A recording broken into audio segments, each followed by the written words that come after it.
बिस्मिल्लाहिर्रहमानिर्रहीम। अस्सलाम वालेकुम to all the learners, to all the viewers. आज हम एक कंपैरिजन करेंगे फ्रेज़ और क्लॉज के बारे में। मोस्ट इम्पॉर्टेंट टॉपिक है एग्जामिनेशन पॉइंट ऑफ व्यू से भी, और स्टूडेंट्स जो हैं इसके बारे में हमेशा कंफ्यूज्ड और वरीड रहते हैं। सो आज के लेक्चर में पूरी कोशिश की जाएगी कि इस प्रॉब्लम को सॉल्व किया जाए।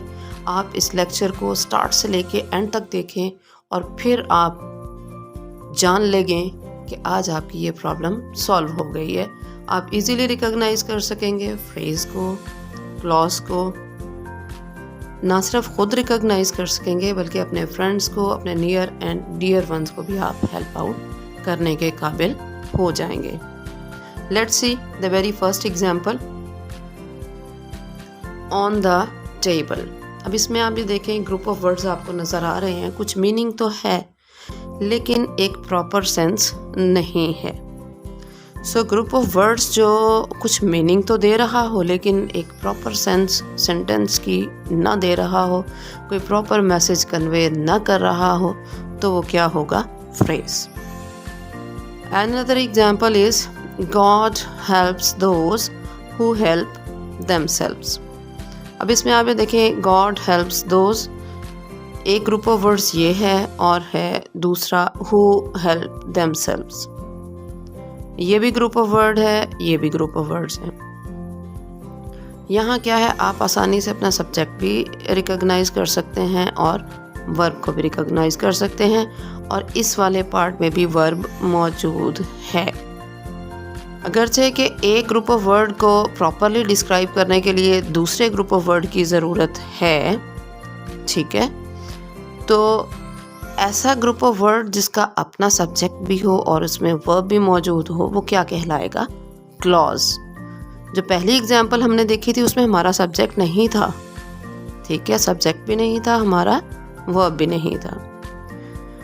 Now let's move to the third example. I gave him a gold chain। यहाँ इस सेंटेंस में जो अंडरलाइन पार्ट है वो है गोल्ड चेन। याद रखिएगा दोनों नाउन है, ठीक है। गोल्ड चेन, ठीक है, एक मीनिंग दे रहा है अगर हम सिर्फ इस पार्ट को देखें, लेकिन जब तक ये हिस्सा मौजूद ना हो इसकी कोई प्रॉपर डिस्क्रिप्शन नहीं है। Now let's move to the other example। I gave him a chain which was made of gold। अब देखें, गोल्ड चेन यहाँ सिर्फ एक फ्रेज की सूरत में डिस्क्राइब किया गया।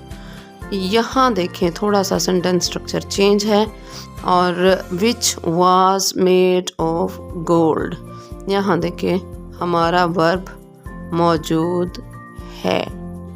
वर्ब मौजूद है मीन्स क्या होगा? क्लॉज, ठीक है। Next one is The boy with blue eyes is my cousin। अब इसमें जो with blue eyes है, इस पार्ट को अंडरलाइन करके अगर पूछा जाएगा ये फ्रेज है या क्लॉज है, आप इजीली रिकॉग्नाइज आपको कर लेना चाहिए ये क्या है? फ्रेज। रीज़न, इसमें वर्ब हमारा मौजूद नहीं है। Next example is there came my cousin who had blue eyes। इसमें भी देखें दो ग्रुप ऑफ वर्ड्स हैं, ठीक है, और एक को डिस्क्राइब करने के लिए दूसरे की मौजूदगी ज़रूरी है। तो यहाँ भी आप देखें कि इस वाले में भी देखें देयर केम माई cousin, केम क्या मौजूद है? वर्ब मौजूद है। सेकंड क्लॉज में देखें who had blue eyes, तो had क्या है? हमारा वर्ब है। सो ये भी क्या होगा? क्लॉज होगा। सो फ्रेज और क्लॉज में डिफरेंशिएट करना कोई बहुत ज़्यादा डिफ़िकल्ट नहीं है। तो यहाँ तक हम क्या समझते हैं फ्रेज और क्लॉज के बारे में, वो ज़रा जो है फिंगर टिप पे कुछ बातें हम रख लेते हैं ताकि हम जल्दी जल्दी उनको रिवाइज भी कर लें और फिर उनको इम्प्लीमेंट करके फ्रेज और क्लॉज में जो है उनकी आइडेंटिफिकेशन वो कर सकें। अच्छा जी, जो एग्जांपल्स हम पहले देख चुके हैं, जब हमने उनको स्टडी किया तो हमें पता चला क्या?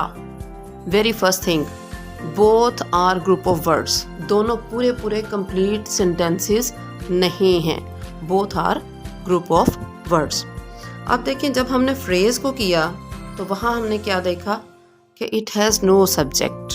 फ्रेज में सब्जेक्ट नहीं होता, क्लॉज में सब्जेक्ट मौजूद होता है, क्लॉज हैज़ सब्जेक्ट। फ्रेज में नो प्रेडिकेट, लेकिन क्लॉज में क्या है, इट हैज़ प्रेडिकेट, तो इसमें प्रेडिकेट मौजूद होता है।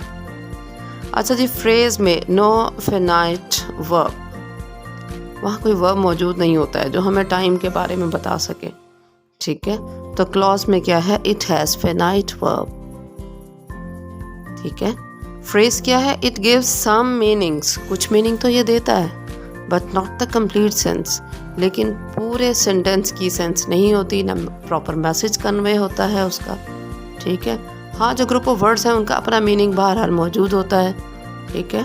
और क्लॉज क्या है, clause requires an other group of words to give a complete sense.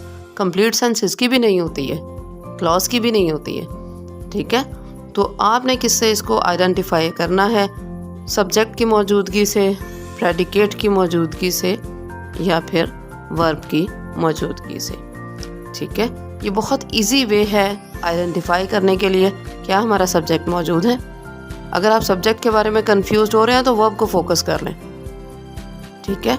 तो वर्ब को अगर आप फोकस करने में कामयाब हो जाते हैं तो आप इजीली बता सकेंगे वर्ब मौजूद है तो क्लॉज है, वर्ब मौजूद नहीं है तो क्या है, फ्रेज है। अब कुछ और एग्जाम्पल्स देखते हैं। तो इन एग्जाम्पल्स के थ्रू क्या है कि फ्रेज और क्लॉज इनका डिफरेंस और ज़्यादा क्लियर हो जाता है, ठीक है। तो आपकी लाइफ में ये जो प्रॉब्लम है ना फ्रेज एंड क्लॉज में डिफरेंशिएट करने की, वो इंशाल्लाह आज ख़त्म हो जाएगी। पहले सेंटेंस को देखिए, this is a gold chain. Gold chain वाला कंपैरिजन पहले भी आ गया, ठीक है। तो ये दोनों क्या हैं, गोल्ड भी नाउन है, चेन भी नाउन है, ये हमारा क्या होगा, फ्रेज है। गोल्ड चेन, इसमें कोई वर्ब मौजूद नहीं है, कोई सब्जेक्ट मौजूद नहीं है, सब्जेक्ट ऑब्जेक्ट का कोई कॉन्सेप्ट नहीं है, प्रेडिकेट नहीं है, ठीक है। तो ये क्या है, phrase. Next example is this is a golden chain. Gold chain को किससे चेन किया है यहाँ पे, गोल्डन चेन। गोल्डन क्या है, एडजेक्टिव, चेन क्या है, नाउन, ठीक है। तो ये भी, इसमें भी हमारा वर्ब मौजूद नहीं है, सब्जेक्ट मौजूद नहीं है, ठीक है। तो ये अंडरलाइन पार्ट का क्या कहलाएगा, फ्रेज, ठीक है। Next example is this is a chain made of gold. थोड़ी सी डिस्क्रिप्शन आ गई है चेन की, ठीक है। तो ये जो मेड ऑफ गोल्ड है, ठीक है, ये तो चेन की डिस्क्रिप्शन है, ठीक है। तो क्या है, ये भी क्या है, फ्रेज है। अब लास्ट एग्जाम्पल देखिएगा, this is a chain which is made of gold. तो इसमें आप देखें कि ये जो अंडरलाइन पार्ट है हमारा, कौन से वाला, विच से लेके गोल्ड तक, which is made of gold. तो इसमें इस क्या है, हमारा फिनाइट वर्ब है। सो जहाँ हमारा वर्ब मौजूद है वो क्या कहलाएगा, क्लॉज।